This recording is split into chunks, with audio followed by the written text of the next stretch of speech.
Senator Recto? I'm sorry, Mr. Chairman, just to follow up on this. Maybe we should ask the BSP governor or deputy governor in this case.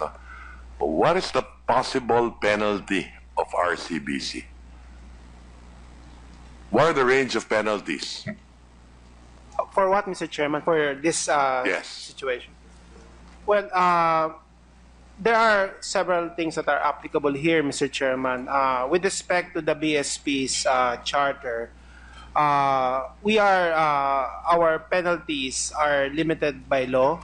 That is 30,000 maximum per day and or per transaction. So that is assessed on a case-by-case basis, Mr. Chairman, depending on the circumstances of the situation. In addition to monetary penalties, the BSP, through the Monetary Board, can also impose what we call non-monetary sanctions, which is basically administrative disciplinary actions against persons responsible and also on the bank. But beyond that, under the anti-money laundering law, there are also provisions of law that may be applicable with respect to monetary penalties, Mr. Chairman. So, Mr. Espinilla, with regard to penalties, it is possible that the penalty for RCBC is 30,000 pesos. That's per day, Mr. Chairman. Yes, still.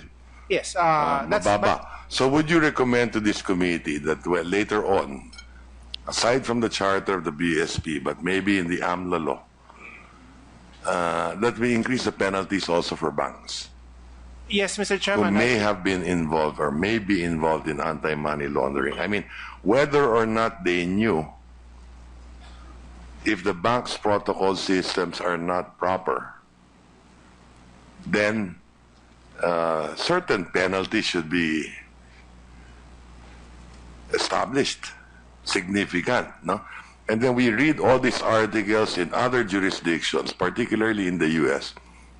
Penalties there range all the way up to billions of dollars.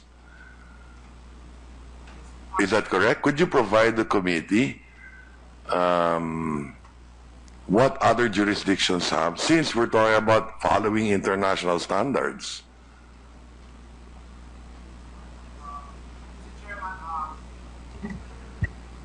I think it is just applying the principle of proportionality here. I think there is certainly basis for the Senate and Congress to consider higher penalties than is currently under the Yes. law. And as I think Your Honor also mentioned about the pending request under the BSP Charter Amendment to increase the possible penalties that may be imposable by the BSP.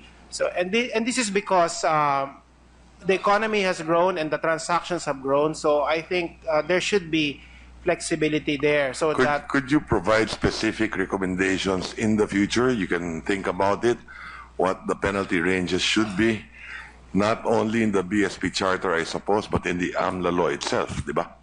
yes, Mr. Chairman, that could be part of the Something submission. specific, because in the past, in all the recommendations of AMLA brought to Congress, mababa in the passive penalties. I remember having debates on this before, way back in 2001, insofar as penalties are concerned. Is that correct? Yes, Mr. Chairman. Mababa pati yung recommendations, but now you can come back to us and make the specific recommendations. Yes, Mr. Chairman. Okay. We would do that. Yeah.